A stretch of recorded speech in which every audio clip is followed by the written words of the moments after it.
Next question कि जब मैं ब्रेजा को देखता हूँ अपनी और विक्टोरिस को देखता हूँ तो मुझे कैसा लगता है? क्या मुझे ऐसा लगता है कि मैंने गलत काम किया, मुझे दुख हुआ? नेक्स्ट बात करते हैं दोस्तों माइलेज की। नेक्स्ट पॉइंट पे बात करते हैं दोनों कार्स की मेंटेनेंस के बारे में। एक ऐसा क्वेश्चन कि यार ब्रेजा फेसलिफ्ट जो आएगी, क्या ब्रेजा फेसलिफ्ट बेटर रहेगी मारुति विक्टोरिस से या नहीं रहेगी? नमस्कार, जय हिंद दोस्तों, क्या हाल है सारे शेर भाई होगे? आई होप बिल्कुल बढ़िया होगे और मचा रहे होगे। आज की वीडियो में आपको बहुत मजा आने वाला है। मैं बीइंग ब्रेजा ओनर अपना रिव्यू देने वाला हूं मारुति विक्टोरिस के बारे में कि जब मैंने मारुति विक्टोरिस को देखा तो मुझे कैसा लगा, क्या सोचता हूं मैं इस कार के बारे में, क्योंकि मेरे पास मारुति का ऑलरेडी एक प्रोडक्ट है। भाई तुम लोग कैसे कैसे कमेंट करते हो? एक्चुअली मुझे काफी क्वेश्चंस आए कि यार तुम एक रिव्यू दो इसी तरीके से जो मैं आज वीडियो बना रहा हूँ। और भाई लोगों ने इतने फनी कमेंट्स कर रखे थे, वो मैं दिखाना चाह रहा था पर मैं दिखा नहीं सकता। पर आज हम रैंक करेंगे इन दोनों कार्स को और मैं छोटी छोटी चीजों पर इन दोनों कार्स को पॉइंट दूंगा, देखते हैं कौन सी कार जीतती है। इनफैक्ट मैं आपको एक आइडिया भी दूंगा कि आपको रियल टाइम ये कार कितनी माइलेज देगी और साथ ही में इसकी जो मेंटेनेंस है वो आपको कितनी पड़ सकती है। तो चलिए फटाफट से वीडियो को स्टार्ट करते हैं, लेट्स गो।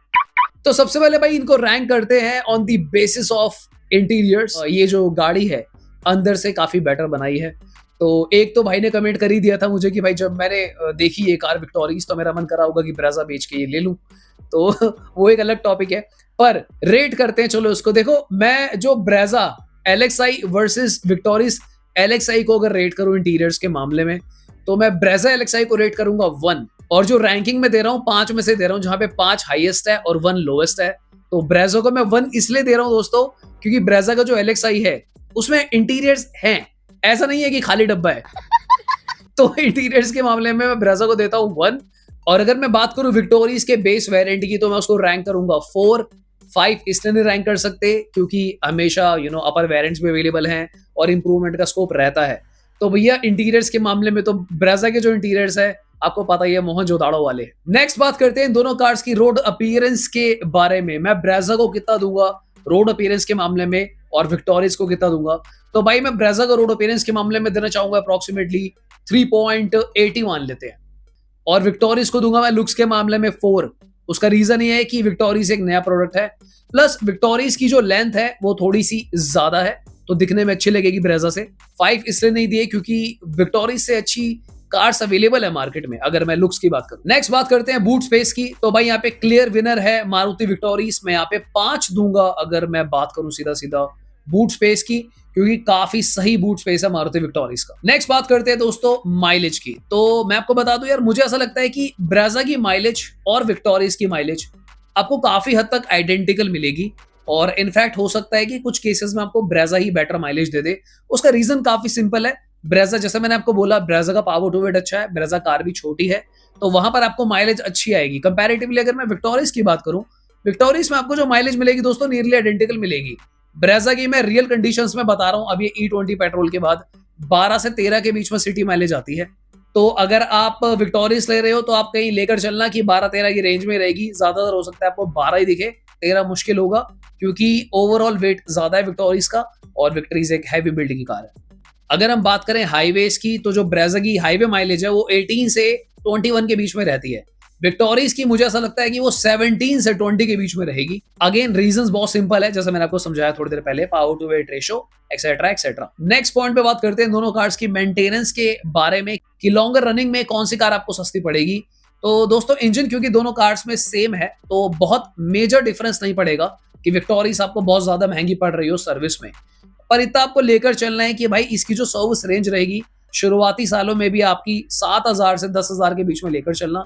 कुछ कुछ केसेस में ये 12,000 तक भी जाएगी अगर मैं विक्टोरिस की बात करूं। और जब जब पार्ट चेंज होंगे तो ये ब्रेजा से कॉस्टली पड़ेगी क्योंकि ये अपर सेगमेंट की कार है, तो प्राइस टैक्स उस हिसाब से बदलेगा। टायर प्रोफाइल भी अलग है, तो ब्रेक पैड, ब्रेक शो, सारी कॉस्ट जो है थोड़ी थोड़ी 10% के आसपास ज्यादा रहेगी ब्रेजा से अगर मैं लॉन्ग टर्म मेंटेनेंस की बात करूं। एक ऐसा क्वेश्चन कि यार ब्रेजा फेसलिफ्ट जो आएगी, क्या ब्रेजा फेसलिफ्ट बेटर रहेगी मारुति विक्टोरिस से या नहीं रहेगी? सो गाइस देखो, एक चीज तो कंफर्म है कि मारुति ब्रेजा फेसलिफ्ट आएगी, कभी ना कभी तो आएगी क्योंकि लानी पड़ेगी, कोई ऑप्शन तो है नहीं। अब ये कंफर्म नहीं है कि वो 1-2 महीने में आएगी या फिर 2026 में आएगी। पर मुझे दोस्तों ऐसा लगता है कि अब मारुति ने अपना लेवल जो है, अपना जो गेम है विक्टोरिस के बाद अप कर लिया है। विक्टोरिस के बेस मॉडल में ये वाले इंटीरियर्स देने के बाद एक चीज मारुति ने कंफर्म करी है कि हम लोग भी इंटीरियर्स में चेंजेस कर सकते हैं, हम इस बारे में सोचते हैं। पर प्रॉब्लम ये है दोस्तों कि जो विक्टोरिस का बेस मॉडल है वो आपको पड़ रहा है कितना, 12-12.5 लाख रुपए के आसपास। कंपैरेटिवली जो ब्रेजा का बेस मॉडल है ऑन रोड कितना तक का आ जाता है, वो आपका आ जाता है 9,30,40,000 की रेंज में। 10.5, 11.5, 12.5, नियरली 3 लाख रुपए का अप्रोक्सीमेट डिफरेंस है। तो बेस मॉडल में इतने इंटीरियर्स और थोड़े फीचर्स तो आपको देने बनते थे, क्योंकि कार का साइज भी बड़ा है। सो क्योंकि इन दोनों बेस मॉडल में इतना डिफरेंस आपको देखने को मिलेगा, तो एक चीज कंफर्म है कि मारुति ब्रेजा फेसलिफ्ट के इंटीरियर्स इंप्रूव करे जाएंगे, पर वो अपर वेरिएंट्स के करे जाएंगे। बेस मॉडल में माइनर चेंजेस हो सकते हैं, बहुत ज्यादा मेजर एक्सपेक्ट मत करना कि बिल्कुल चौ मारने लग जाएगा, या फिर बेस में भी आपको 7 इंचेस का सिस्टम मिलेगा। रीजन बहुत सिंपल है, क्योंकि वो पड़ रहा है आपको 12.5 लाख रुपए की कार विक्टोरिया जो है, ब्रेजा पड़ेगी आपको वही 9,30,000 9.5 लाख के आसपास। वहां पर शायद कंपनी आपको ये सब ना दे, वो बात हो रहा है कि इंट्रोडक्टरी ऑफर में दे दे, या फिर कोई अरबानो किट विट लगा के दे दे। नेक्स्ट बात करते हैं इंजन की। ब्रेजा के इंजन को मैं कितना रेट करूंगा और विक्टोरिया के इंजन को कितना रेट करूंगा। तो दोस्तों ब्रेजा के इंजन को मैं रेट करूंगा यहाँ पे 4, और विक्टोरिया के इंजन को मैं रेट करूंगा 3.75। उसका रीजन ये है कि ब्रेजा 4 मीटर की कार है, तो पावर टू वेट रेशो और जो परफॉर्मेंस आपको मिलेगी वो बेटर मिलेगी ब्रेजा में। कंपैरेटिवली अगर हम बात करते हैं मारुति विक्टोरिया की, तो विक्टोरिया में आपको जो है पावर टू वेट रेशो उतना बढ़िया नहीं मिलेगा। इस सेगमेंट में और भी पावर वाली कार्स अवेलेबल है, पर क्योंकि ये ब्रेजा का ही इंजन है तो ये रिलायबल है, आपका साथ देगा विक्टोरिया में भी जो इंजन है, क्योंकि सेम इंजन है।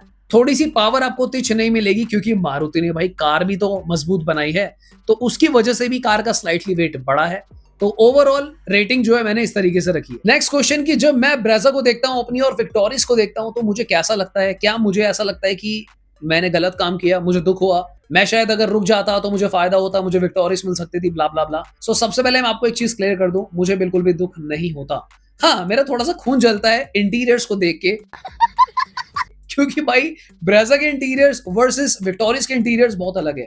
अगर मैं बात करूं रोड प्रेजेंस की, तो मैं उतना ज्यादा डिसअपॉइंटेड नहीं हूं अपनी कार को लेके। अभी भी जो ब्रेजा है, अगर आप रोड प्रेजेंस की बात करते हो, मुझे लगता है काफी ज्यादा अपीलिंग लगती है। और दूसरा दोस्तों, जब मैं ये सोचता हूं कि जब मैंने कार ली थी तब 9.5 लाख, पता नहीं 9,20,000 के आसपास ऑन रोड चल रहा था, तो अगर उस हिसाब से मैं देखता हूं तो यार वही 10.5, 11.5, 12.5, 3 लाख रुपए भी तो बचाए मैंने। उसके बाद 20-25 हजार रुपए का इंफोटेनमेंट लगा लिया, तो मुझे लगता है कि इतना ज्यादा मैं दुखी नहीं हूं। हाँ, पर अगर 9.5 लाख रुपए 10 लाख रुपए की विक्टोरिया आती, तो भैया दुखी होना बहुत ज्यादा बनता था। अदर देन दैट, अगर मैं इंजन परफॉर्मेंस की बात भी करूं, भाई मेरे पास सेम इंजन है और 3 लाख कम देकर मैंने वो इंजन ले लिया। So I am feeling sort of smarter यहाँ पे। भाई आपका नॉलेज तो कमाल का है भाई। का है? उससे ज्यादा दोस्तों मेरा खून शायद तब जलता अगर मारुति विक्टोरिया भी E27 होती, पर वो भी E20 है, तो फिर क्या ही फर्क पड़ा इतना। 7 करोड़। सो डेफिनेटली भाई विक्टोरिया ज्यादा अच्छी कार है, विक्टोरिया ज्यादा बेटर कार है, विक्टोरिया बहुत अच्छी लगती है, और उसके लिए आपको 3 लाख रुपए एक्स्ट्रा खर्च भी करने पड़ेंगे। तो मुझे लगता है यार, अगर मैंने 3 लाख बचाए तो मैं वैल्यू फॉर मनी साइड में ही हूँ अभी भी। और कहीं ना कहीं मेरे पास एक एडवांटेज भी है, बीइंग अ ब्रेजा ओनर। मैं आपको बात बता रहा हूँ, मेरा अगर कल को मन करता भी है, तो जब मैं ब्रेजा को बेचूंगा दोस्तों, मैंने जितने में ली थी, मैं आपको बता रहा हूँ बहुत अच्छी रीसेल वैल्यू इस कार की आती है, तो वो भी कोई दुख नहीं होगा। कंपैरेटिवली विक्टोरिया की रीसेल मार्केट बनने में अभी वक्त लगेगा। रीसेल मार्केट की जो किंग है वो है Hyundai क्रेटा, क्योंकि भाई जो रीसेल मार्केट में उतरता है ना, आपने रियलाइज किया होगा, ज्यादातर लोग, जो मेजोरिटी 50% के आसपास जो लोग होते हैं, वो 7-8 लाख के आसपास का बजट ही यूज कार पे लगाना पसंद करते हैं। और भी लोग हैं जो और महंगी कार लेते हैं, पर उनका जो नंबर है, रेशो है, कम है। तो मुझे ऐसा लगता है कि जो 8-9 लाख रुपए भी लगा रहा होता है, वो क्रेटा टाइप कार लेने की कोशिश करता है। तो अभी विक्टोरिया की रीसेल मार्केट बनने में भी टाइम है, ये मेरा ओपिनियन है। इसमें शायद 1-2 साल भी लग सकते हैं। लास्ट में मैं बात करना चाहूंगा मारुति ब्रेजा सीएनजी की, कि मारुति ब्रेजा सीएनजी वर्सेस जो अंडर द बूट टैंक आया है, उसके बारे में मैं क्या कहना चाहता हूँ।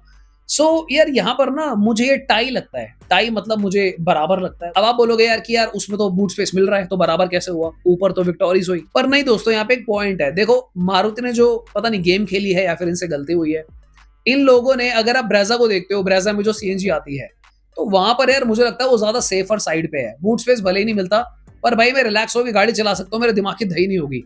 कंपैरेटिवली मुझे विक्टोरिया में बूट स्पेस तो मिला, पर किस कंडीशन पे, मेरा सिलेंडर नीचे है, उसके बाद जो कवर इन्होंने लगाया हुआ है वो प्लास्टिक का है, तो चलो कम से कम कुछ तो लगा दिया, बट स्टिल वो थोड़ा अनसेफ साइड में है। मेटल का होता तो ज्यादा पीस ऑफ माइंड होता, बंदा ज्यादा रिलैक्स होकर चलाता। तो कहीं ना कहीं वो सेफ तो है, मैं मानता हूं, पर चिंता दिमाग में बनी रहेगी। तो मुझे लगता है ये टाई है। तो दोस्तों ये टाई इसीलिए भी है कि ब्रेजा के अंदर आपको देखा जाए तो बूट स्पेस तो नहीं है, पर पीस ऑफ माइंड है। पर विक्टोरिया में बूट स्पेस है, पर पीस ऑफ माइंड थोड़ा सा कम है। तो एक हाथ दे एक हाथ ले वाला सीन लग रहा है। सो टॉपिक तो बहुत सारे मेरे पास इन दोनों कार्ड्स के बारे में बात करने के लिए, तो फिर कभी एक इन डेप्थ वीडियो बनाएंगे। आपके जो भी क्वेश्चन हो आप कमेंट कर सकते हो। दोस्तों कुछ इश्यूज आ रहा था मेरे यूट्यूब अकाउंट में, जो मैंने यूट्यूब इंडिया से बात करके सॉर्ट आउट किया है। कमेंट्स एक्चुअली अपीयर नहीं हो रहे थे हमारी ऐप पे, आप लोग कर रहे थे पर हम तक नहीं पहुंच रहे थे, तो वो अब सॉर्ट आउट हो गया है, तो सब कुछ बेटर है अब। सो share this video with someone जिसको वीडियो देखकर मजा आए, और आप भी कमेंट कर सकते हो कि आप इन दोनों कार्ड्स के बारे में क्या सोचते हो। तो फिर आज की वीडियो के लिए इतना ही, मिलते हैं दोबारा किसी और दिन। मेरा नाम है हिमांशु, आप देख रहे हो turbo versus GT. Thanks for watching, bye bye, take care.